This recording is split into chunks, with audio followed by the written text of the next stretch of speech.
મિત્રો, અમારી યુટ્યુબ ચેનલમાં ફરી એકવાર આપનું સ્વાગત છે.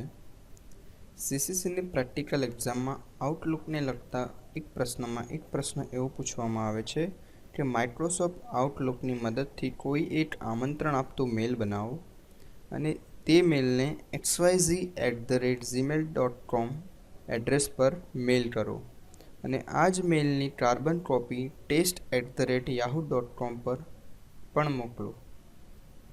તો મિત્રો, આઉટલુક કઈ રીતે ઓપન કરવું એ મેં તમને અમારા અગાઉના વિડીયોમાં બતાવેલ છે. તમને ફરીથી એકવાર બતાવી દઉં કે આઉટલુક ઓપન કરવા માટે તમે જ્યારે પ્રેક્ટિકલ એક્ઝામમાં બેઠા હશો તો ડેસ્કટોપ પર આ રીતનો શોર્ટકટ દેખાય, તો એના પર ડબલ ક્લિક કરીને તમે આઉટલુક ઓપન કરી શકો છો.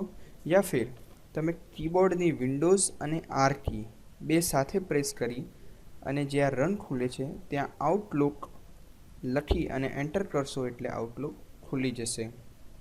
તો મિત્રો, આઉટલુક ખુલી ગયા પછી તમારી સામે આ રીતનું દેખાશે આઉટલુક. તો હવે મેલ કરવા માટે મેલ પર ક્લિક કરી સૌથી ઉપરના ભાગે ન્યૂ પર ક્લિક કરશો એટલે તમારી સામે અનટાઇટલ્ડ મેસેજ ખુલી જશે.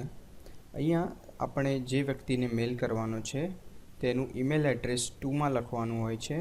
જેને કાર્બન કોપી મોકલવી હોય તેનું ઈમેલ એડ્રેસ સીસીમાં લખવાનું હોય છે. અહીંયા સબ્જેક્ટ લખવાનો હોય છે અને અહીંયા જે મેલમાં જે ડિટેલ લખવી હોય એ લખવાનું હોય છે. તો આપણને એક્ઝામમાં પૂછ્યું છે એ પ્રમાણે મેલ આપણે xyz@gmail.com પર મોકલવાનો છે. એની કાર્બન કોપી test@yahoo.com પર મોકલવાની છે. સબ્જેક્ટ છે ઇન્વિટેશન. તો હવે આપણે ઇન્વિટેશનમાં થોડું લખી દઈએ.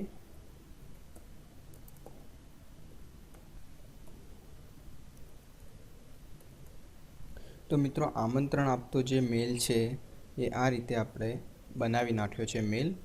હવે જો પ્રેક્ટિકલ એક્ઝામમાં એમ પૂછ્યું હોય કે મેલ સાથે વર્ડની એક ફાઇલ એટેચ કરો, તો કોઈ પણ ફાઇલ એટેચ કરવા માટે સૌથી ઉપરના ભાગમાં આ જે સેન્ડની બાજુમાં જે પિન જેવું દેખાય છે એના પર ક્લિક કરશો અને પછી વર્ડની ફાઇલ આપણે ધારો કે ડેસ્કટોપ પર પડી છે, આપણા રજિસ્ટ્રેશન નંબરના ફોલ્ડરમાં આપણી જ ફાઇલ લઈ લઈએ અને એને અહીંયાથી ઇન્સર્ટ કરાવી દઈએ છીએ.